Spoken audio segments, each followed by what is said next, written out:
All right, so I am back with another YouTube update. This is for February. I'm going to take you through what I learned, what I did differently, and just some things I learned along the way. In February, I decided to try new forms of content, and one of them was voiceovers. So I wanted to get better at voiceovers. So for the Misaki Country Club videos, I decided to make two scripted versions of YouTube shorts. One would be focused on romanticizing my life and sharing a new hobby with my husband. And the other one would be focused more on the course itself and the different amenities on the course and on the golf cart. So very two different topics, but all focused really on just the country club itself and the golf experience in Japan. And for that one in particular, I was going to just wing it, but I tried, and that took way more effort to do than just sitting down and structuring it a bit more. So for those two videos, I came up with a script. So it was a table, and I had what would be on screen on one side and what I would be saying on the other side. That was good for me because it saved a lot of time in the end, I think, on editing.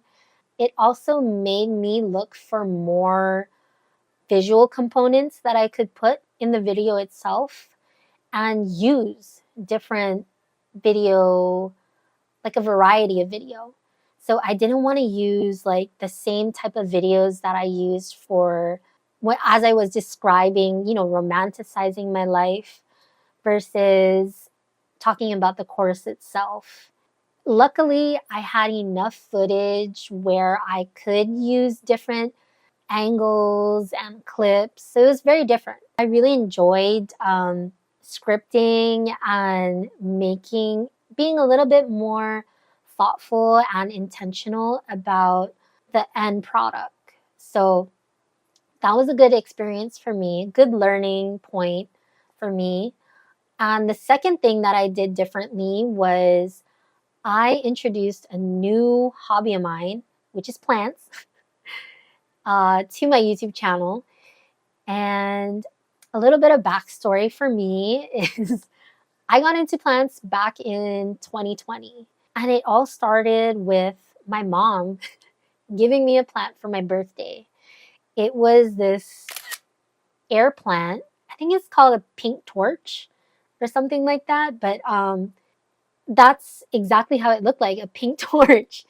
And it would it would bloom these beautiful and vibrant purple flowers all throughout the pink torch. So I thought it was really cool, pretty random, and that was the push I needed to just go full on plant mom, plant parent. And I've collected everything from common plants to unique and rare plants like Monstera albos, Thai albos, mint albos as well. And yeah, I really like it. It helps me slow down and appreciate what I'm doing in that moment, which is, repotting plants or plant shopping, whatever.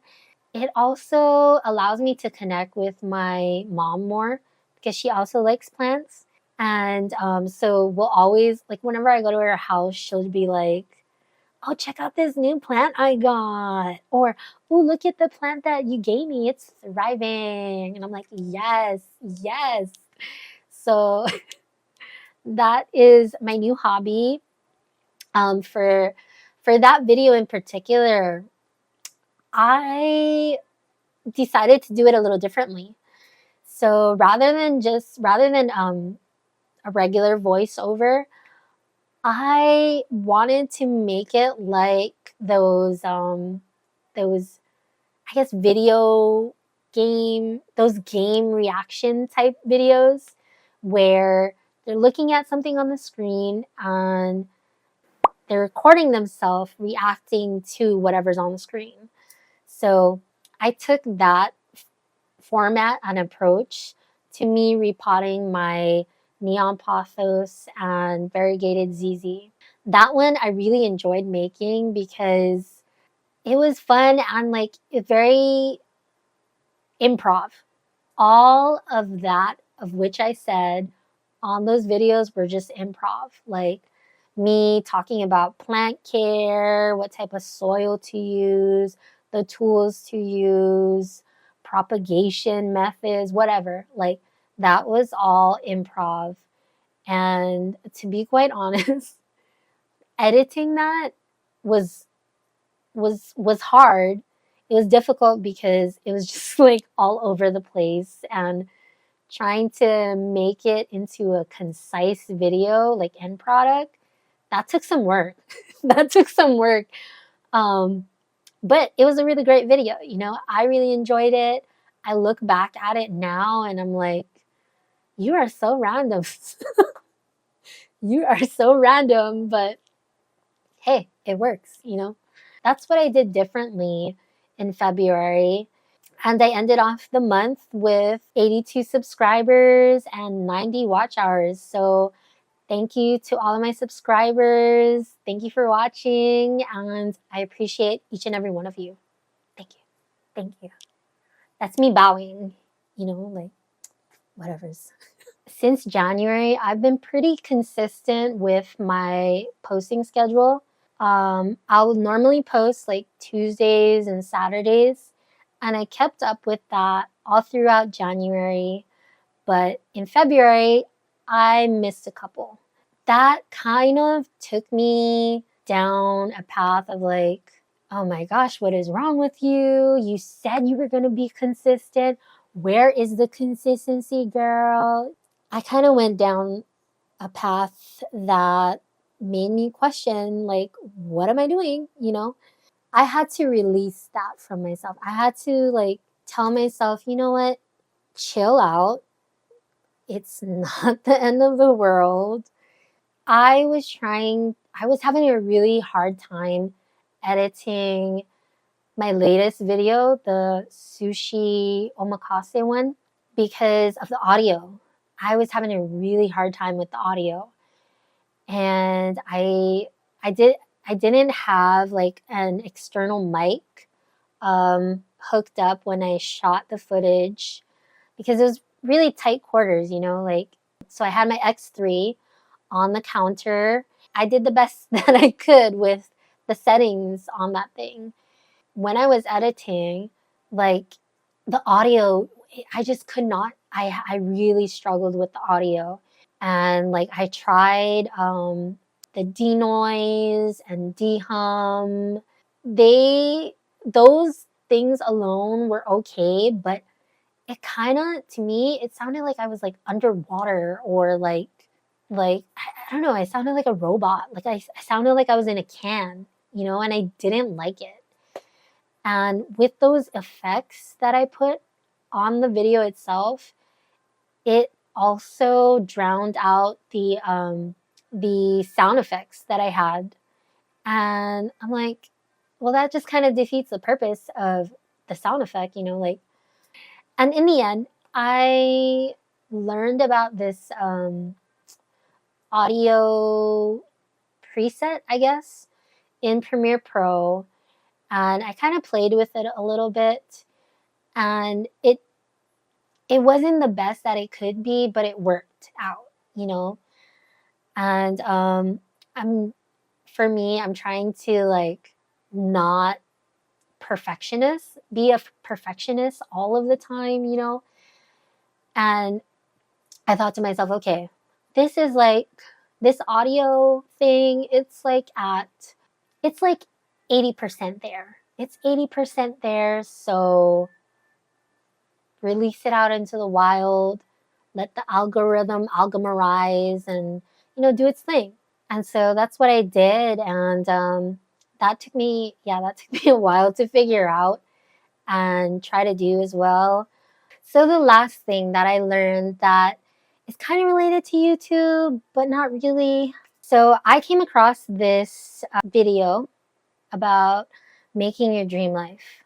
And I'll put the video in the link below, or I'll put the link to the video in the description below. The creator, Judith, she talks about making a dream life mind map. Now, I had never heard of a mind map before, like creating one and seeing it used in a practical setting.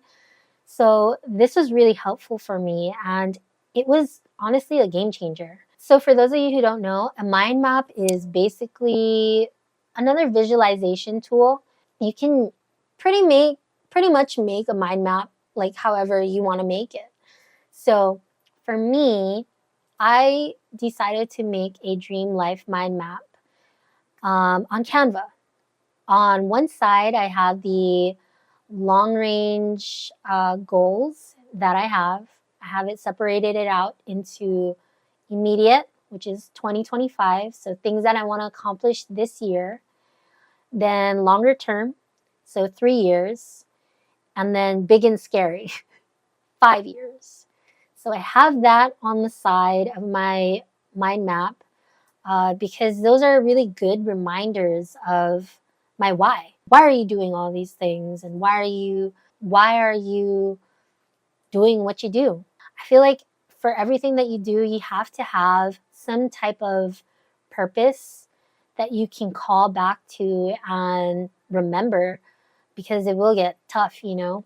I decided to put that on my mind map. It also reminds me of like the goals that I set forth and I'm working every day towards. For my mind map, I decided to separate it into the elements of well-being. Gallup, which is a research company geared towards employers, and they do a lot of research on workplace wellness, well-being, you know, all that stuff.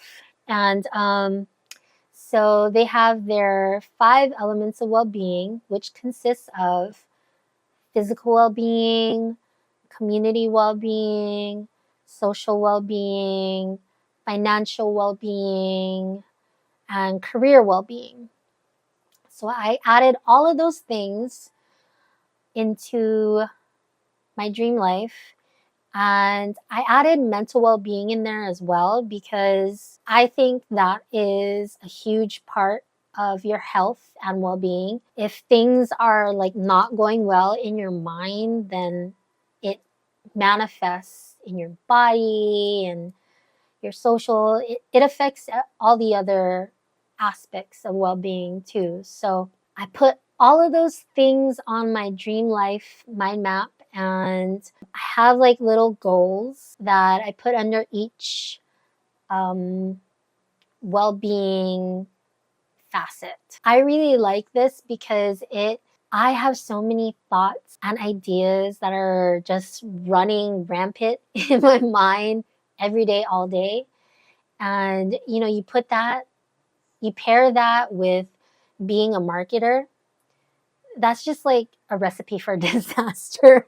And those kind of things like keep me up at night, you know, like, oh, how can I do this more? Oh, maybe I can distribute it through this channel and da da da da da da. And then I start thinking of like marketing tactics and all this stuff. But with this mind map, it takes all of the ideas and tactics, methodologies, whatever, and it puts them simply into a format that is nice to look at.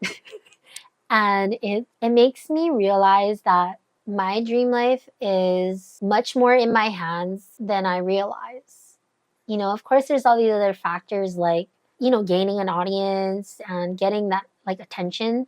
There are other things in there that I can easily control, like volunteering or networking. Shout out to Judith for putting me on to what mind maps are. And yeah, I'm really excited. Every time I look at this, I just get more excited and amped up for like the year, all of that. And so this is really helpful to me. So thank you so much, Judith. And, good luck on your dream life journey. And I'm right there with you trying to create a dream life. So, all right. So that's my February YouTube updates.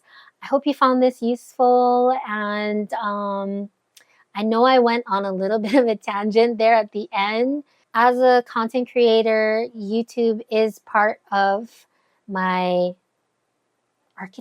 my content architecture. I don't know, I'm just making these things up right now, but it is part of my life. And I hope that, if you haven't heard of a mind map, that you learned a little bit of something